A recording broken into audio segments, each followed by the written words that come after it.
محمد رسول اللہ، اس نفی کا اس بات فرمایا نفی اسبات دا پانی ملے ہر لگے ہر جائی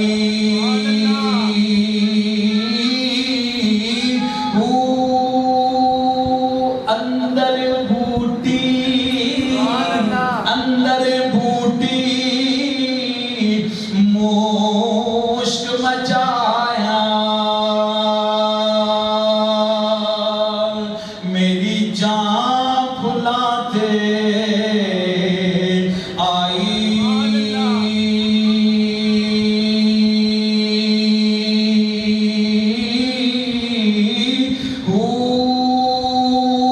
جیوے مرشد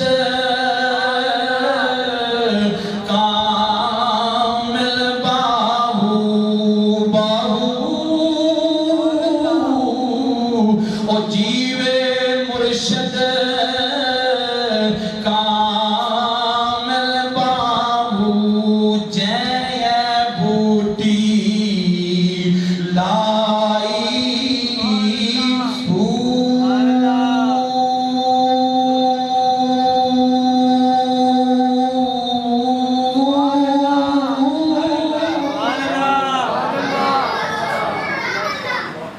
توحید کی مائے توحید کی مائے بیانوں سے نہیں نظروں سے پلائی جاتی ہے۔ فرمایا توحید کا نشہ یہ بیانوں کے ذریعے نہیں، یہ فقط دکھلاوے کے ذریعے نہیں۔ اگر توحید کی میں، توحید کا جام، توحید کا خم اگر پینا چاہتے ہو تو کسی ساگر کے پاس جانا پڑے گا جس کے ہاتھ میں وہ پیمانہ ہے، جس کے بھر بھر پلاتا ہے۔ علامہ اقبال سے پوچھو تو علامہ کہتا ہے وہ لاہور میں رہنے والا، وہ لاہور میں بسنے والا، وہ لوگوں کو سلجھانے والا، وہ دین مدین کی خدمت کرنے والا، وہ بر صغیر کو چمکانے والا، وہ بر صغیر کو مہتاب دینے والا، وہ لاہور کی رونق، وہ دنیا کا چراغ، وہ میرے نبی کی شریعت کا چمکتا ہوا چاند، جن کو کہتے ہیں گنج بخشے فیض عالم مظہر نور خدا ناقصارا پیر کامل کاملارا رہنما۔ آپ نے فرمایا مولوی صاحب لوگوں کو ادھر ادھر کی بات نہ سمجھا، لوگوں کو ادھر ادھر پھیر پھرا کے ٹائم ضائع نہ کرو، جاؤ اس داتا کے دربار پہ جس کے ہاتھ میں ساگر ہے، جس کے ہاتھ میں کہکشاں ہے، جس کے ہاتھ میں وہ پیالہ ہے، جو وہاں جاتا ہے میرا داتا بر بر کے توحید کے جام پلاتا ہے۔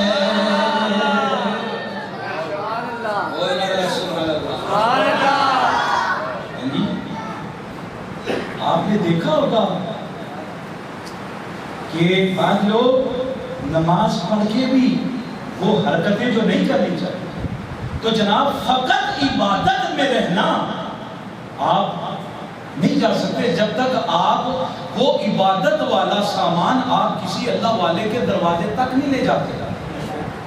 ٹھیک ہے، نماز پڑھنا اور ہے، نماز کی حفاظت کرنا اور ہے۔ حکم ہوا ہے کہ قائم کر، اور قائم تب رہتی ہے جب حفاظت کرے گا نا۔ تو حفاظت کن کی رہتی ہے؟ کن لوگوں کی عبادت محفوظ رہتی ہے؟ جو اللہ والوں کی سنگت اختیار کرتے ہیں، جو اللہ والوں کی سنگت اختیار کرتے ہیں۔ آپ اس سے مثال آپ دے سکتے ہیں، ابلیس فقط دعویٰ توحید تھا نا، ابلیس کے پاس فقط دعویٰ توحید تھا، نہ وہ سبب کو مانتا تھا، نہ مسبب کو مانتا تھا، نہ تو نسبت کو مانتا تھا، نہ اسناد کو مانتا تھا۔ وہ کہتا تھا میں نسبت سے بھی اونچا، میں اسناد سے بھی اونچا، مجھے ضرورت نہیں ہے۔ تو رب رحمان نے فرمایا اچھا، حالانکہ اتنی دیر وہ دعویٰ توحید کرتا رہا، میں مثال دیکھ کے، حالانکہ کائنات میں سب سے بڑی مثال شیطان ہے، شیطان ہے سمجھنے کے لیے، تو آپ اسے دیکھ سکتے ہیں کہ شیطان کے پاس دعوی عبادت تو تھا، دعوی توحید تو تھا، لیکن وہ جو اندر کی مشک تھی جس کو سلطان باہو فرماتے، وہ جو اندر کا رنگ تھا اس کا انکاری تھا۔ اچھا کوئی تو یوں کہتے ہیں کہ سجدے کے لیے کہا تو انکار کیا۔ اس نے انکار کیوں کیا؟ کیونکہ آدم علیہ السلام کی پیشانی میں، آدم علیہ السلام کی پیشانی میں اسے فقط پیشانی نظر نہیں آ رہی تھی، اسے نور مصطفیٰ نظر آ رہا تھا۔ تو اس نے نور مصطفیٰ کو دیکھ کے انکار کر دیا۔ تو پتہ چلا فقط عبادت سے کام نہیں بنتا، جب تک اللہ والوں کے ساتھ تار نہیں جڑتی تب تک مسئلہ۔ نور مصطفیٰ کو فرشتوں نے دیکھا تو جھک گئے، اس لیے شاعر کہتا ہے ہم درے آقا پہ سر اپنا جھکا لیتے ہیں، ہم درے آقا پہ سر اپنا جھکا لیتے ہیں۔ وہ سچ بتانا دنیا تیرا کیا لیتے ہیں، ہم نہیں جھکے، جھکایا گیا، فرشتوں کو حکم ہوا جھک جاؤ، مطلب یہ ہوا اللہ والوں کے سامنے جھکنا شرک نہیں ہوتا، توحید کا بگاڑ نہیں ہوتا، شریعت کی مخالفت نہیں ہوتی، اور کوئی مسئلہ غلط نہیں بنتا، بلکہ اللہ والوں کے سامنے جھکنے سے توحید مضبوط ہوتی ہے، شیطان سے چھٹکارا ملتا ہے۔ بولیے نا سبحان اللہ۔ اگلی بات، وقت بڑا تھوڑا ہوتا ہے، میں درمیان میں سے کافی مواد چھوڑے جا رہا ہوں۔ میں آپ کو حدیث پاک سنانا چاہتا ہوں، سیاستہ سے حدیث پاک ہے۔ لوگ سوال کرتے ہیں کہ یہ ولی سے ملتا کیا ہے، کیا فائدہ ہوتا ہے وہاں جانے کا؟ ان نادانوں کو 1400 سال گزر جانے کے بعد بھی آج تک سمجھ نہیں آئی۔ اتنا واضح مسئلہ، لیکن اس میں بھی شک کا شکار، اس میں بھی تشکک ہے، ابھی تک مشکک کی حالت میں ہے، ابھی تک ان کو یہی پتا چلا کہ ایسا ہو سکتا ہے۔ اللہ اکبر۔ حدیث پاک سنا، حدیث پاک کا مفہوم پہلے سنیے۔ کہا قیامت والے دن 72,000 حضور کی امت میں سے 72,000 ایسے لوگ ہیں جن کو اللہ بغیر حساب و کتاب کے جنت میں داخل فرمائے گا۔ سبحان اللہ۔ حدیث پاک سیاستہ سے حدیث پاک ہے۔ امام احمد بن حنبل نے اپنی مسند میں اس کو روایت کیا، امام ابو یعلا انہوں نے اپنی مسند میں اس کو روایت کیا، امام ابن کثیر جو تفسیر کی کتاب ہے ام الکثیر، جو سب سے بڑی تفسیر تفاسیر میں سے سب سے بڑی تفسیر کی کتاب ہے ابن کثیر، امام ابن کثیر نے اپنی تفسیر میں اس بات کو لکھا، کیا ہے سنیے گا، ایمان دادا ہو جائے۔ اللہ اکبر۔ فرمایا عن ابی بکر الصدیق رضی اللہ عنہ قال قال رسول اللہ صلی اللہ علیہ وسلم اوتیت 70 الفا يدخلون الجنة بغیر حساب۔ بول ذرا توجہ کری، بول سبحان اللہ۔ اوتیتا نہیں، ماضی معروف نہیں بلکہ مجہول ہے، اور مجہول کے دو معنی ہیں، ایک حال دوسرا مستقبل۔ مجہول کا صیغہ ہو تو دو معنی کا آپ دے سکتے ہیں، اس میں حال بھی بیان ہے، اس میں مستقبل بھی بیان ہے، مجہول کا معنی ہے۔ فرمایا اوتیتو، مجھے عطا کر دیا گیا ہے، ملے گا نہیں، کیونکہ آپ لوگ سنیں گے یہ بات، باہر جا کے لوگ کہتے ہیں ابھی اختیار نہیں ملا، قیامت والے دن اختیار ملے گا، ابھی کچھ نہیں ملا، قیامت والے دن ملے گا۔ ان نادانوں کو یہی نہیں پتا جس محبوب کا صدقہ کائنات بنائی گئی، اس کو جب بھیجا گیا تھا سب کچھ ساتھ دے دیا گیا تھا۔ تو مجہول کا سیدھا دو معنی رکھتا ہے، توجہ کریں، پڑھے لکھے بندوں کے لیے پڑھی لکھی بات، دوسری گل بھی سمجھاواں گا تاکہ ہر بندے کو سمجھ آ جائے۔ اوتیتو مجہول کا سیدھا ہے، سیاستہ کی حدیث ہے۔ مجہول کے دو معنی ہوتے ہیں، ایک حال، دوسرا مستقبل۔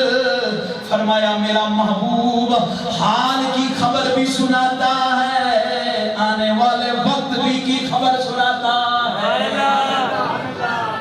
سبعین 70 عربی میں 70 الفن ہزار، یدخلون یہ مضارع کا صیغہ ہے، یدخلون وہ داخل کیے جائیں گے جنت میں بغیر حساب۔ اور روایت کرنے والا، حدیث بیان کرنے والا کون ہے؟ میرے نبی کا سچا یار، خلیفہ وقت ہے، صحابیت میں اول ہے، مقامیت میں اول ہے، شان و رفعت میں اول ہے، حضرت ابو بکر صدیق ہے۔ اور پتہ چلیا حضرت ابو بکر صدیق کا نعرہ لگا کے، توجہ کرنا میں عقیدے کی بات بتانے لگا ہوں، حضرت ابو بکر کا نعرہ لگا کے مولا علی سے بغض رکھنا یہ بھی سازش ہے، اور مولا علی کا نعرہ لگا کے حضرت ابو بکر سے بغض رکھنا یہ بھی سازش ہے۔ ایک جہنمی گروہ جس کے بارے میں سرکار نے بتا دیا تھا 72 فرقے ہیں، ایک فرقہ جنت میں جائے گا، وہ کون ہے؟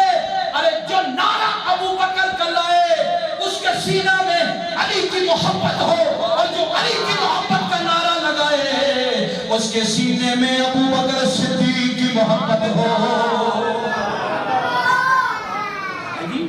یوں تو نہیں ہو سمجھا جائے۔ ایک مولوی صاحب کی ویڈیو ہے، یہاں تو وہ سامان نہیں ہے ورنہ پہلے بندہ ویڈیو دکھائے آپ لوگوں کو پتا چل رہے یہ کرتوت کیا کر رہے ہیں۔ وہ حضرت اہل حدیث کے مولوی ہیں، وہ کہتے ہیں یزید کے بارے میں، کہتا ہے یزید جس گھوڑے پہ بیٹھتا تھا نعوذ باللہ، اس کے گھوڑے کے ناک میں جو دھول چڑھتی تھی ہم اس دھول کے برابر بھی نہیں۔ یزید کی تعریف کر رہا ہے۔ دیکھو مسلمانوں آنکھیں کھولو یار، سبزی 2 نمبر نہیں لیتے، کپڑا 2 نمبر نہیں لیتے، بس داڑھی دے کے، جبہ دے کے، پگڑی دے کے، حدیث سامنے رکھ کے نہیں بھائی، حدیث اس سے لو جو حدیث کے کلیات کو جانتا ہو، جو حدیث کے لب لباب کو جانتا ہو، جو حدیث کو دونوں طرف سے آپ کو سمجھائے۔ ہاں جی، ہر بندے پہ یقین نہ رکھو مسلمانوں، سازش ہو رہی ہے اور درمیان میں آپ ہیں۔ ادھر حضرت ابو بکر کا دشمن جبارے کھولے ہوئے آپ کو تم نے رہا ہے، ادھر مولا علی کا دشمن آپ کو دبوچنے پہ ہے، آپ درمیان میں ہیں، آپ کمزور ہیں۔ کیوں؟ کیونکہ آپ نے ادھر سے بھی دفاع کرنا ہے، ادھر سے بھی کرنا ہے، اور ہمیں مار پڑتی ہے اگر کوئی ابو بکر کی گستاخی کرے رضی اللہ عنہ، ہمیں پھر بھی دفاع کرنا پڑتا ہے۔ اگر کوئی مولا علی کی شان میں بکواس کرے ہمیں پھر بھی دفاع کرنا پڑتا ہے۔ اگر کوئی عمر فاروق کی شان میں بولے پھر بھی دفاع ہے۔ اگر کوئی غوث پاک کو بولے تو پھر بھی دفاع کرنا پڑتا ہے۔ اور سنی مسلمان، تجھے ہر طرف سے وار ہے، تو درمیان میں کمزور سا ہے، نہ تیرے پاس دولت ہے، نہ پاور ہے، نہ تیری اوپر چلتی ہے، نہ نیچے بنتی ہے۔ اور اپنا سینہ کھول اور لوگوں کو بتا دے، جو مولا علی کو مشکل کشا نہ مانے وہ بھی گمراہ ہے، جو حضرت ابو بکر صدیق کو خلیفہ اول نہ مانے وہ بھی گمراہ ہے، اور جو ان دونوں کو سینے میں رکھے وہی صراط مستقیم ہے، وہی سچا مسلمان ہے۔ بولنا ذرا سبحان اللہ، اللہ اکبر۔ اس لیے ابو بکر صدیق کس کی روایت بیان کر رہے ہیں؟ ولیوں کی۔ اس کا مطلب ہے کہ ولیوں کا معاملہ آج سے شروع نہیں ہوا، ولیوں کی محبت ابو بکر بھی سینے میں رکھتے ہیں. سبحان اللہ. ہاں جی آگے وجوہم، وہ جو 72,000 لوگ بغیر حساب و کتاب کے جنت میں داخل کر دیے جائیں گے. صحابہ کا تجسس ہوا یا رسول اللہ وہ جو داخل ہونے والے ہیں ان کی کوئی نشانی، کوئی پہچان؟ توجہ رکھیں. فرمایا وجوہہم، ان کے چہرے کل قمر، چاند کی طرح چمک رہے ہوں گے. لیلۃ البدر، وہ لیلۃ البدر، وہ جو بدر کا چاند ہے، 14ویں کا چاند جب پورے شباب میں ہوتا ہے. کہا لیلۃ البدر وقلوبہم علی قلب رجل واحد، ان کے دل ایک یکجا دل ہوں گے، ان کے دل یکجا دل ہوں گے. اور فرمایا فاستزدت ربی فزادنی مع کل واحد 70,000. قال ابو بکر فرأيت ان ذلك آت على اهل القرى ومصيب من حافات البوادی. فرمایا میرا خیال ہے، حضرت ابو بکر فرماتے ہیں، اور اس سے پہلے حضور نے فرمایا میں بس اتنا ہی کہہ کے چپ ہو گیا، اگر میں اپنے رب سے اس سے زیادہ کا سوال کرتا تو اللہ مجھے اور بھی عطا فرما دیتا. آگے حضرت ابو بکر صدیق فرماتے میرا خیال ہے کہ یہ مقام دیہات کے رہنے والوں کو حاصل ہوگا، یہ مقام دیہات میں رہنے والوں کو حاصل ہوگا. سوال دے رہا ہوں، مسئلے سے مسئلہ نکال کے آپ کے سامنے رکھ رہا ہوں. اگر نبوت اور صحابیت کے بعد کسی کو ماننا جائز نہ ہوتا تو حضرت ابو بکر صدیق اپنے اس بات کو اپنے اوپر لیتے یا کسی دوسری صحابے بھی لیتے یا تابعین پہ لیتے یا تبع تابعین پہ لیتے. نہیں، حضرت ابو بکر صدیق قرون آخر میں آ رہے ہیں، اینڈ پہ آ رہے ہیں. کہاں دیہات میں پیدا ہوں گے. مطلب کیا؟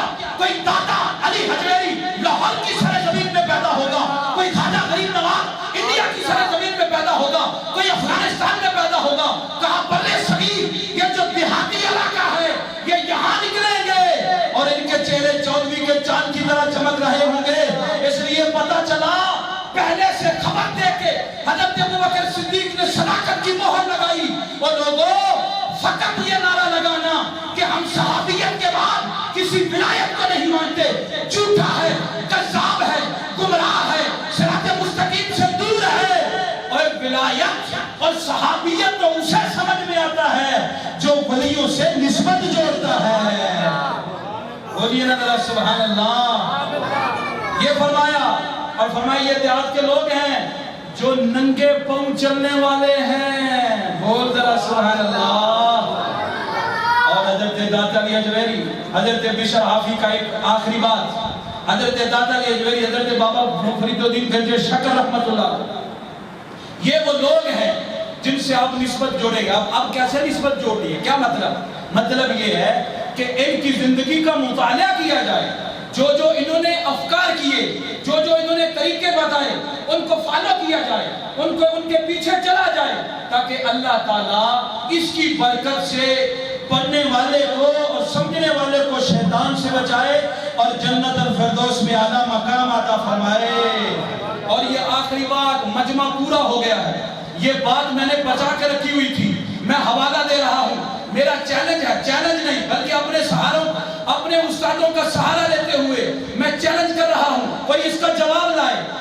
قرآن گواہ ہے، کہا جس کا مرشد، جس کا ولی نہیں ہوتا وہ گمراہ ہوتا ہے، اور جو گمراہ ہوتا ہے وہ شیطان کے رستے پہ ہے. قرآن گواہ ہے، سورہ کہف ہے، آیت سامنے ہے. فرمایا سورہ کہف پڑھ لو. وہ کہف والے جو تھے وہ اللہ کے بندے ہیں، بنی اسرائیل والے ہیں. اور فرمایا جس کو اللہ گمراہ کر دے، من یضلل اللہ فہو مہتد. فرمایا جس شخص کو اللہ گمراہ کر دے اس کو کوئی ہدایت نہیں دے سکتا، اور جس کو اللہ ہدایت نہ دے وہ کبھی بھی راہ راست پہ نہیں آ سکتا. اور آگے الفاظ آخری درمیان میں چھوڑ رہا ہوں. فرمایا فلن تجد لہو ولیم مرشدا. فلن عربی گرامر میں کہتے ہیں نفی جہت بلم کو. ایک ہوتا ہے لا، اس کا اتنا مضبوط معنی نہیں. یہ جو ہے لن، یہ نفی جہت بلم ہے، اس میں تاکید ہے، سختی ہے. کہا ہرگز ہو ہی نہیں سکتا. فلن ہرگز ہو ہی نہیں سکتا. نجد لہو وہ پالے، اس کو مل جائے، مرشدن کوئی مرشد، ولی یا کوئی ولی. کیا فرمایا؟ جس کو اللہ گمراہ کر دیتا ہے وہ نہ ولی کو مانتا ہے نہ مرشد کو مانتا ہے. کہا اصحاب کہف والوں کو دیکھ لو، کتے نے انسان کی بات نہیں کر رہا، کتے نے ان کے ساتھ نسبت جوڑی، کتے نے ان کا پیچھا کیا محبت سے. اللہ نے کتے کا ذکر قرآن میں رکھا ہے. وہ لوگوں اٹھاؤ، آنکھوں کھولو، بتاؤ ان لوگوں کو اگر 4 ٹانگوں والا جانور جس سے کپڑے بچاتے ہو، جس کو گھر کے آخری دروازے پہ جو ہے وہ باندھتے ہو، جس کو دور دور رکھتے ہو، اگر وہ کتوں میں سے وہ کتا جو ولی سے محبت کرے اس کا ذکر قرآن میں آ سکتا ہے، تو اگر مسلمان مومن ہو اور دل میں ولیوں کا محبت رکھے تو کیا وہ جنت میں نہیں جا سکتا؟ بولنا ذرا سبحان اللہ. جو ولی سے سنگت جوڑے وہ ہے صحیح معنوں میں مسلمان، اور جو ولی کی شان کو چھپائے وہ کتے سے بھی بدتر. جو ولایت پہ الزام تراشی کرے، جو ولایت کا انکار کرے، کیونکہ جو کتوں کی نسل ہے وہ بھی ولیوں کو مانتے ہیں، اور جو ولی کو نہ مانے وہ تو کتے کی نسل سے بھی گر گیا، نیچے چلا گیا. اس لیے فرمایا لوگوں بھروسہ رکھو ولایت پہ، ولیوں پہ بھروسہ رکھو. اگر کتا جنت میں جا سکتا ہے، ضرور بر ضرور ہے مسلمان بھی ولیوں کی سنگت میں جنت میں جا سکتا ہے. بولیے ذرا سبحان اللہ. اللہ تعالیٰ ہمیں عمل کی توفیق عطا فرمائے. وآخر دعوانا الحمدللہ رب العالمین.